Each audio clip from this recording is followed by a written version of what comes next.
నమస్తే, welcome to our channel. నేను సిరి.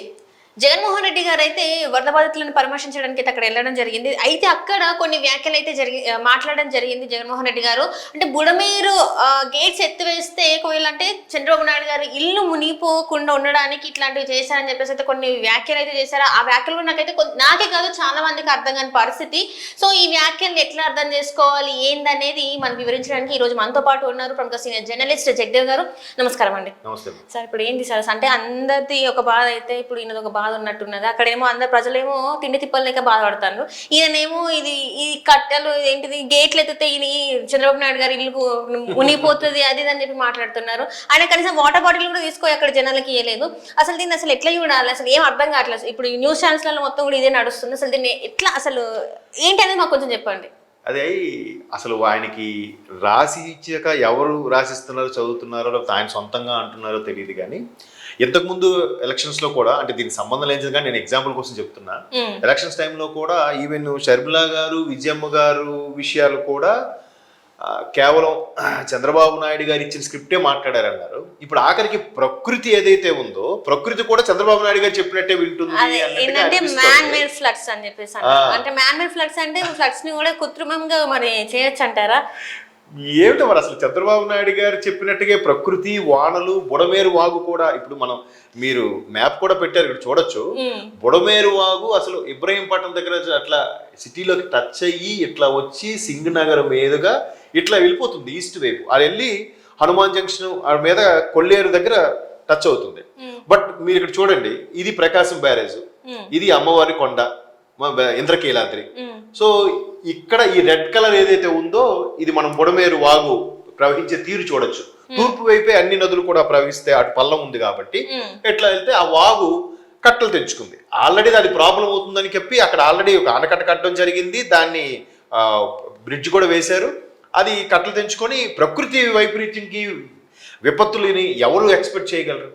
ఎవరు దాన్ని ముందుగా ఊహించి చేయగలరు? నిజంగా ముందుగా ఊహిస్తే వాళ్ళకి రెడ్ అలర్ట్ ఏదో ప్రకటించి ఇంకొద్దరికి మార్చేవాళ్ళు కదా. ఆయన అంటున్నాడు కదా వాతావరణ శాఖ ముందే హెచ్చరించిన కానీ చంద్రబాబు నాయుడు గారే నిర్లక్ష్య ధోరణితో ఇట్లాంటివి చేసిందని చెప్పేసి కూడా అంటాడు. మరి బుడమేరు అనేది వాగమ్మ అంటే ఒక పిల్ల కాలువ. ఇక్కడ కృష్ణా నది ఒక జీవనది. కృష్ణా నది పైనుంచి శ్రీశైలం సాగరు శ్రీశైలం అవన్నీ బురద అంతా వరద తన్నుకొని వస్తే ఇంక కృష్ణానది ప్రమాదంతో ఇది ఉధృతంగా అవ్వాలి. సో ఈ పరివాహక ప్రాంతం ఎక్కడైతే ఉందో ఈ పరివాహక ప్రాంతంకి వచ్చినా జాగ్రత్తగా ఉండాలి. ప్రజలు బయటికి రాకూడదు. వరదల్లో గట్రా రోడ్లు గట్రా నీరు నిండిపోతే ఎక్కడైనా చెక్కుకుపోతే ప్రాబ్లం అవుతుందని అలా హెచ్చరిస్తూనే ఉన్నారు. బట్ ఇక్కడ ఇంత పెద్ద జీవనదికి ఉధృతం రాకుండా బుడమేరు వాగు పొంగుతుందని ఎవరు ఊహిస్తారమ్మా? ఎవరు సస్పెక్ట్ చేస్తారు చెప్పండి? ఒకవేళ ప్రభుత్వం హెచ్చరించలేదు అనుకోండి, సామాన్య పిల్లలు ఇవాళ రేపు అందరూ యాప్లు చూసుకుంటే న్యూస్లు చూసుకునే అలర్ట్ అవుతున్నారుగా. మరి వాళ్ళందరూ సస్పెక్ట్ చేస్తుంటాం. ఇక్కడ ఒక్క చదువుకున్నాడు కూడా ఉండుండడా? ఆ వాగు వచ్చిన తీరు అది అట్లా తూర్పు వైపుకు వెళ్తుంటే ఇక్కడ ఎక్కడో మంగళగిరి వైపు ప్రకాశం బ్యారేజ్కి అటువైపు మంగళగిరి వైపు ఉండవల్లి దగ్గర ఆయన ఉంది. ఆ నివాసంకి అది కూడా కృష్ణానది దగ్గరలో ఉంది. మీరు అబ్జర్వ్ చేస్తే ఇది జీవనది. కృష్ణానది దగ్గర ఇంకా అది ఉధృతమైన చంద్రబాబు గారి ఇల్లు కూడా మునిగిపోద్ది కదా. ఆయన కలగన్నాడా? నిజంగా ఆయన మునిగిపోకూడదు అనుకుంటే ఆయన అక్కడ కట్టుకునేవాడు కాదుగా. ఎక్కడో దూరంగా ఈ బుడమేరు వాగుకి కృష్ణానదికి దూరంగా ఒక 50 కిలోమీటర్ డిస్టెన్స్ లో కట్టుకునేవాడు కదా. ఎక్కడో గుంటూరు దగ్గర ఎక్కడో.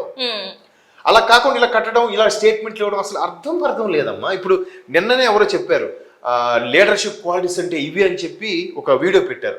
దానికి జగన్మోహన్ రెడ్డి గారిని వీడియో పెట్టి జగన్మోహన్ రెడ్డి గారు హెలికాప్టర్లో పైనుంచి అలా చూసేసి వెళ్ళిపోయారు. చంద్రబాబు నాయుడు గారు 74 ఏళ్ళ వయస్సు.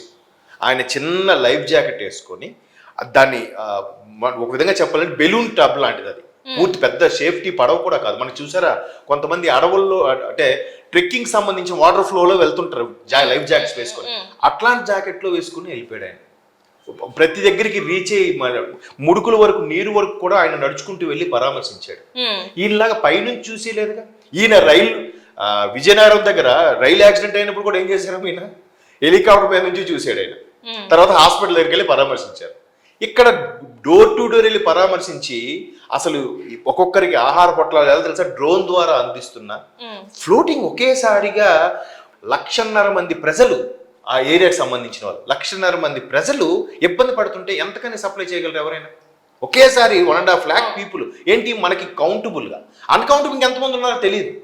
అక్కడ ఒకరికొకరు సాయం చేసుకుంటూ స్వచ్ఛంద సంస్థలు హెల్ప్ చేస్తూ అమ్మవారి గుడి వాళ్ళు కూడా ప్రసాదాలు ఎక్స్ట్రాగా ప్రిపేర్ చేసి వాళ్ళకి డ్రోన్ ద్వారా ఆహార పొట్టాలు సమర్పించి ఇన్ని చేస్తుంటే అందిస్తుంటే ఇంకా దాన్ని కూడా బుడమేరుకి కావాలని చంద్రబాబు ఇటు రాకుండా అటు వాగు మళ్లించారంటే ఇంకా అంత పవర్స్ ఉంటే ఈయన ఎందుకు ప్రతిపక్షంలో ఉంటాడు?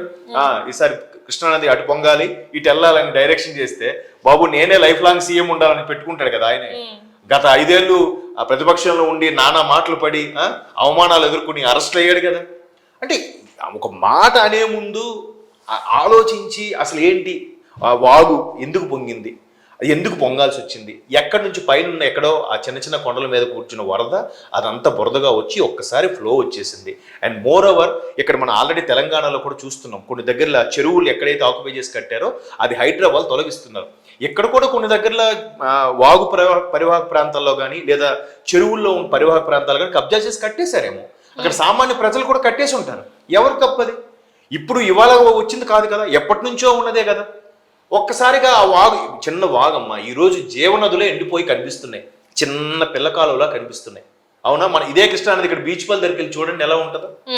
ఒక్క నెల రోజులు పోతే ఒకే చిన్న లైన్ లా కనిపిస్తుంటది, ఒక నదిలాగా కూడా ఉండదు. సో అలాంటి పరిస్థితుల్లో వాగు ఎంత ఉప్పొంగుతుందని ఎవరు ఎక్స్పెక్ట్ చేశారు? పోనీ అయ్యింది. దానికి చంద్రబాబు నాయుడు గారి సంబంధం ఏంటమ్మా? అంటే అన్ని చంద్రబాబు నాయుడు గారే కావాలని ఆయన ఆస్తులు కాపాడుకోవడానికి ఇట్లాంటివన్నీ సృష్టిస్తున్నారు, లేకపోతే ఇంకేదో మరి అంటే ఈయన మాటల్ని అసలు ఎలా చూడాలి? కొంతమంది అయితే అసలు ఏం మాట్లాడుతున్నారని కూడా క్వశ్చన్ చేస్తున్నారు. కానీ ఈయన మాటల్ని దాన్ని స్టేటస్ లో పెట్టుకొని మరి కాస్త ఇది కదా విజనరీ అని అంటున్నారు. ఇప్పుడు ఈ కృష్ణానది పరివాహక ప్రాంతం చూడండి, ప్రకాష్ బ్యాగ్ నుంచి ఇదంతా కూడా ఒక 60-70% టీడీపీ గవర్నమెంట్ వాల్ లా కట్టింది. ఆ వాల్ కట్టిన తర్వాత వీళ్ళు వచ్చి ఇంకో 20% కంప్లీట్ చేశారు, 100% చేయలేదు. ఆ వాల్ అలా కట్టడం వల్ల ఏదైతే ఉందో కృష్ణానది కొంచెం పొంగడం వల్ల ఊర్లోకి వరద వెళ్లకుండా ఆగింది. ఆ ఒక్కటి చూపించి ఇది విజనరీ అంటే ఇది మా జగన్ అని చెప్పి స్టేటస్ లో పెట్టుకుని ట్రోల్స్ చేసే వాళ్ళు కూడా ఉన్నారు ఇంకా ఇప్పటికీ. దానికి మళ్ళీ చంద్రబాబు నాయుడు గారు ప్రకృతి విపత్తులకి ఇలా చేస్తున్నారని చెప్పి ట్రోల్స్ చేసే వాళ్ళు కూడా ఉన్నారు. అంటే పిచ్చి ఉండొచ్చు కానీ పెచ్చా ఉండకూడదు. అర్థమవుతుందా మీకు?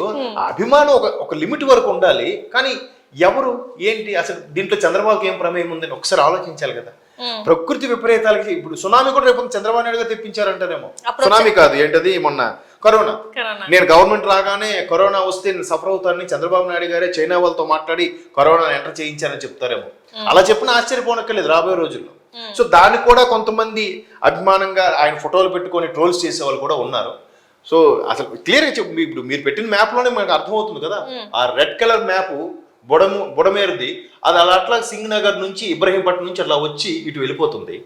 సో ఇక్కడ కృష్ణానదికి హెవీగా ఉంటుంది ఫ్లడ్స్ వస్తే, దాని పక్కనే ఉన్నారు ఉండవల్లిలో, మరి ఆయనకు కూడా ఇబ్బంది కలగొచ్చు కదా. ఆ వాగుని ఇటు రాకుండా అటు మళ్లించింది ఆయన. ఎట్లా అసలు? సరే ఇంకంటే మాట్లాడడానికి నరవలేని నాలుగు ఏదైనా మాట్లాడుతుంది, మరి ఇంత పచ్చిగా సంబంధం లేకుండా మాట్లాడుతుంది ఇప్పుడిప్పుడే అర్థమవుతుంది. సో చూద్దాం మరి ఇంకెన్ని మాటలు మాట్లాడతారు ఏంటనేది అయితే మరి జగన్మోహన్ రెడ్డి గారికి తెలియాలి మాటలన్నీ. సో మనకేంటంటే ఇట్లాంటి మాట్లాడుకోవడానికి మనకు కూడా ఇస్తున్నారు అనమాట టైంని. ఆయన ఇంకా తనకు తానే తన క్వశ్చన్స్ తోని ఇంకా కిందికి దిగజారుతున్నారేమో అనిపిస్తుంది. So thank you so much sir.